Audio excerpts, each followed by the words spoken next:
আপনাদের আমি যেটা বলতে চাই যে আপনারা কিভাবে প্রিপারেশনটা নেবেন, কিভাবে প্রিলি পড়বেন, রিটেন এখন কিভাবে লিখতে হবে। আগে যেভাবে আমরা গল্প পাতা লেখা লিখতাম, এখন সেই গল্প পাতা লেখা লিখে আপনি ফার্স্ট চান্স এখানে পাবেন। এবং ভাইভাতে নিজের নলেজের রিচ কোন লেভেলে নিলে আপনি আল্লাহর কাছে দোয়া করলে ইনশাআল্লাহ আল্লাহ যদি সহায় হন, প্রথম চান্সে যার যার যে মানে যে ক্যাডারটার প্রতি তাদের ইচ্ছা আছে সেটা পাওয়া যাবে। আমার মনে হয় আমরা এই যত সময় কম এই বিষয়টা নিয়ে কথা বলি, তাই না? আচ্ছা, আরেকটা ইন্টারেক্টিভ সেশন হবে, সবার কোশ্চেন করবেন আমাকে প্রচুর পরিমাণে পর। তো এখন যেটা দেখা যায় অ্যাটলিস্ট এটা তো শিওর সবাই যে বিসিএস এর তিনটা ধাপ, প্রিলি, রিটেন, ভাইভা, এটা তো সবাই জানে। এখানে প্রিলি লিখছেন তো 46 এরকম কেউ আছে? আচ্ছা, ধরে নিচ্ছি সবাই তাহলে 47। ফাইনাল ইয়ার আছেন কে কে দেখি? আচ্ছা, আর থার্ড ইয়ার, সেকেন্ড ইয়ার? আচ্ছা, আর বাকিরা সবাই কি শেষ হয়ে গেছে? আচ্ছা, ঠিক আছে। এবং এক্সপেরিয়েন্স আছে কারো 46 প্রিলি দিবেন বা 45 দিবেন? আচ্ছা, ঠিক আছে। ওকে, তো প্রিলিতে যেটা হয় 200 মার্কের পরীক্ষা। এখন আমাদের অনেকেই আছে যে বাসায় হচ্ছে বই কিনে নিলাম, যে কোনো এক সেটের বই আমি কিনে নিলাম, কিনে নিয়ে পড়া শুরু করে দিলাম। আপনারা যারা দেখছেন এত মোটা মোটা বই, আপনারা যদি শুরু করেন পড়া শেষ করতেই অনেক সময় চলে যায়, তাই না? তো অনেকের কাছে সময় 2-3 মাস পর, অনেক আরো বেশি সময় পাবে। কেউ কেউ জব করে, কারো কারো আদার লাইবিলিটিস আছে, কেউ কেউ টিউশন করে, করার তো অনেক কিছু হবে, তাই না?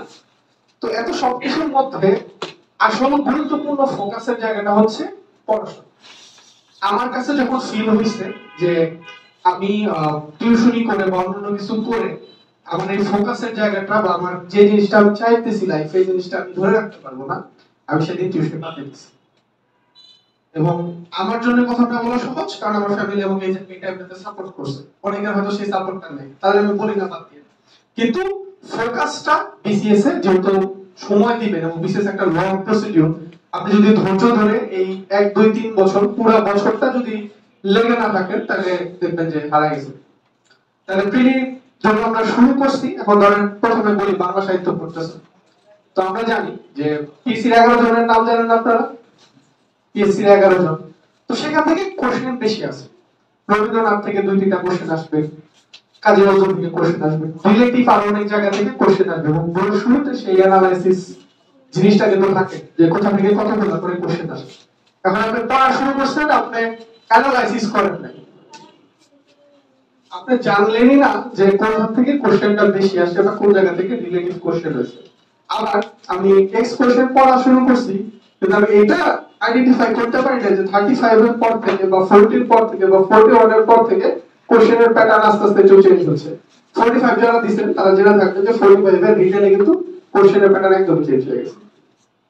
তার মানে কি আমি শর্ট সাইটেড হয়ে যাচ্ছি না? তো আমার ফার্স্ট কাজ হচ্ছে এই জিনিসগুলোকে আইডেন্টিফাই করা যে কোন জায়গা থেকে বেশি আসে, কোন জায়গা থেকে কম আসে।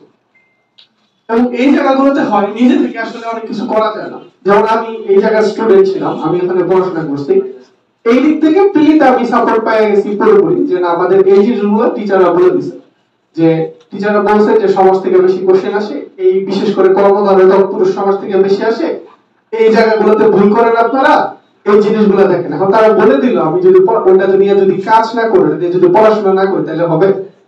তার মানে আমাদের প্রথম কাজ হচ্ছে আগে আইডেন্টিফাই করা কোন থেকে কোশ্চেন আসে, সেকেন্ড কাজ হচ্ছে সেটার উপরে পড়াশোনা করা। যেমন আমি প্রকৃতি তত্ত্ব একদমই বুঝতাম না, কোচিং এর লেকচার দিছে, তাও মাথার উপর দিয়ে গেছে। এখন আমি তো জানি প্রকৃতি তত্ত্ব থেকে 1 বা 2 মার্ক আসে। তো আমি কি করলাম, বাসায় যে আবার ইউটিউবে সার্চ করে প্রকৃতি তত্ত্ব দেখা শুরু করলাম, 2-3টা মডেল টেস্ট দিলাম। মডেল টেস্ট বলতে আমি বুঝাচ্ছি, আপনি পরীক্ষা দিচ্ছেন, ভুল করতেছেন। একটা পর্যায়ে দেখলাম যে আমি প্রকৃতি তত্ত্ব খুব ভালো বুঝি না, কিন্তু সেটাই আসে পারি। এটা মানে কেমন, জানার যদি নতুন কিছু তাহলে আমি পারবো না, কিন্তু আগে যেগুলো ছিল বা রিলেটিভ ওই টাইপের যেগুলো আছে আমি পারবো। তো এইভাবে আসলে জিনিসগুলো কাজ করে। আমরা 41 এর সময় দেখলাম যে ইংরেজি সাহিত্যতে কোশ্চেন আসা শুরু করলো সব ভিক্টোরিয়ানের পর থেকে, তার আগে আরো আগে থেকে আসতো। এটা তো আইডেন্টিফাই করে দেয়। আমি 43 তে পরীক্ষা মডেল টেস্ট দিতে দিতে এইটুকু এক্সপেরিয়েন্স আমি গ্যাদার করে ফেললাম যে না, আমাকে এখন ওইখানে বেশি ফোকাস করতে হবে। আমি ভিক্টোরিয়ানের পর থেকে বাকিগুলো একটু বেশি ফোকাস করলাম। দেখা গেল 43 টা হয়তো স্ট্র্যাটেজি কাজে লাগেনি, কিন্তু 44-45 এ কাজে লেগে গেছে।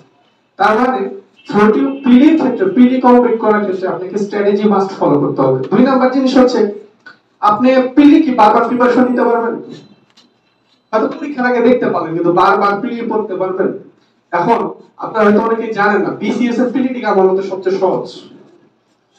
ব্যাংকের হিসাব যদি বাদ দেন, বিসিএস এর প্রিলিটিকা অন্যান্য সরকারি পরীক্ষার প্রিলিটিকার থেকে সবচেয়ে সহজ। বলেন কেন? কারণ এখানে 10 থেকে 12,000 বা 15,000 সংখ্যা ঠিক আছে। কিন্তু আপনি যখন, যেমন আমি বেজার পরীক্ষা দিছি, বেজাতে 26,000 অ্যাপ্লাই করছে, প্রিলিটিক্স এর মাত্র 200 সামথিং বা 300 সামথিং এরকম। স্যার বেবজা মনে হয়, মানে বেবজা বা বেজা, আমি জিনিসটা মনে হচ্ছে। হ্যাঁ, তো আপনাকে অবশ্যই কি করতে হবে যে প্রিলি প্রিপারেশন ওই লেভেলের ফাইনাল নিলে আপনি টিকবেন। আরেকটা পরীক্ষা আছে বিদ্যুৎ আইন বোর্ড, বিআরবি, সেখানে 70 আউট অফ 70 না পাইলে আপনি টিকবেন। আমি 70 আউট অফ 68 মনে হয়েছিলাম, বা 2 মার্ক কম পাইছি, একটা ভুলে লাগাইছে, একটা ভুল করছে, শেষ। তার কারণ আমার সম্ভাবনা আছে, আমি যখন ভুল লাগাইছি পরীক্ষা হলে আমি জানি যে আমার পক্ষে সম্ভব না, আমি সম্ভব হয়নি। আমাদের টাঙ্গাইলের অন্য একটা ছেলে আমাদের ভার্সিটির ওখানে টিকে গেছে। তারপরে বাংলাদেশ ব্যাংকের রেডির পরীক্ষা, এটাই ভাইবা দিয়ে আসছে। সো সেখানেও এই লেভেলের কম্পিটিশন আছে। তার মানে আপনাদের প্রিলি প্রিপারেশন যদি স্ট্রং না হয়, প্রিলি প্রিপারেশন যদি একদম সলিড না হয়, আপনারা কিন্তু শুধু বিসিএস অন্য কোনো জায়গাতে টিকবেন না। আবার এরকম হতে পারে বিসিএস প্রিলিটিক্স এর মধ্যে বাকিগুলো টিকতেছে না, তাহলে ফ্রাস্ট্রেশন বাড়বে না, মাথায় প্রেশার লাগবে না, তখন আপনার কাছে কিন্তু ফিল হবে যে না, আসলে আমি মনে হয় I am not that good.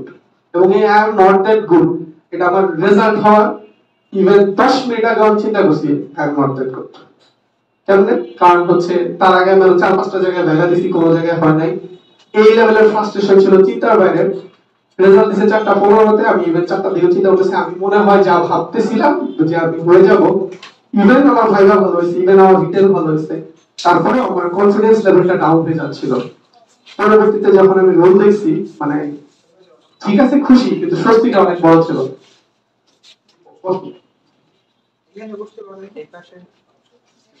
তো প্রিলি বিষয়ে আমি স্ট্র্যাটেজি যেটা বোঝাতে চাইছি, আমার কথা বুঝতে পারছেন সবাই? ফার্স্ট অফ অল কি করতে হবে? অ্যানালাইজ করার পরে কি করতে হবে, সেই জিনিসটা ভালোভাবে করতে হবে। এবং আপনাদের নলেজকে সলিডিফাই করার জন্য কি করতে হবে? মডেল টেস্ট দিতে হবে। কোচিং এ আপনাকে নিয়মিত মডেল টেস্টের উপর রাখবে। এখন আপনি যদি টার্গেট করেন, যেমন আমাদের কিছু সার্কেলের টার্গেট ছিল তো 100 জন পরীক্ষা হয়েছে 50 পাইছে, আর 50% মার্কস পাইলে তো বিশেষ পিরিয়ড ঠিক আছে। 100 জন পরীক্ষা হয়েছে 70 পাইছি, ওয়াও নাইস, আমি 140 পাবো 200 জন পরীক্ষা দিয়ে। তাহলে আজকে পর্যন্ত 5টা-6টা পিরিয়ড দিছে ঠিক আছে। এবং তারা আমার ক্লোজ ছিল আর তাদের বউ ছিল, কিন্তু তারা ওইভাবে জিনিসটাকে আইডেন্টিফাই করতে পারেনি। আমার ক্ষেত্রে কি ছিল, আমি কোচিং এ পরীক্ষা দিব, আমি যদি ফার্স্ট সেকেন্ড বা থার্ড এর মধ্যে না থাকতাম আমার মাথা নষ্ট হয়ে যেত। তার মানে আমার এটা পড়া হয়নি। একটা উদাহরণ দিয়ে বলি, যেমন আমি আজদিকের একটা মডেল টেস্ট দিছিলাম সম্ভবত 100-তে, ওখানে আমি 98 পাইছি, আই ওয়াজ হ্যাপি। ভূগোল পরীক্ষা দিছি আর পাইছি 82, আমার মাথা নষ্ট হয়েছে। ভূগোলে 82 কেন পাইলাম, এত সহজ কোশ্চেনে? তার মানে আমার ভূগোলে গ্যাপ ছিল। আইডেন্টিফাই করলাম যে যে আপনার কোশ্চেন আমি ভুল করছি, এটা কোন চ্যাপ্টার থেকে ভুল হয়েছে বেশি। দেখা গেল যে 3 নাম্বার চ্যাপ্টার থেকে আমি প্রায় 9 না 10টা কোশ্চেন প্রায় ভুল করে ফেলছি। এবং সবগুলোর মধ্যে আমার কনফিউশন ছিল দুইটার মধ্যে। তার মানে আমি আইডেন্টিফাই করার পর কি করলাম, ভূগোল পুরাটা তো রিভিশন দিছি, থার্ড চ্যাপ্টার বেশি করে পড়ছি। পরবর্তীতে অন্য একটা বই, যে প্রিসেপ্টরস মডেল টেস্ট বই পাওয়া যায়, ওখানে আমি আবার পরীক্ষা দিলাম, দেখলাম যে না ঠিক আছে, ভূগোলে এবার ভালো নাম্বার পাচ্ছি। তাহলে শুধুমাত্র একটা সাবজেক্ট না, সবগুলা সাবজেক্টেরই আমাদের কি করতে হবে, নিজের উইকনেস ফাইন্ড আউট করতে হবে এবং সেই জিনিসটা ভালোভাবে করতে হবে। ক্লিয়ার বিষয়টা?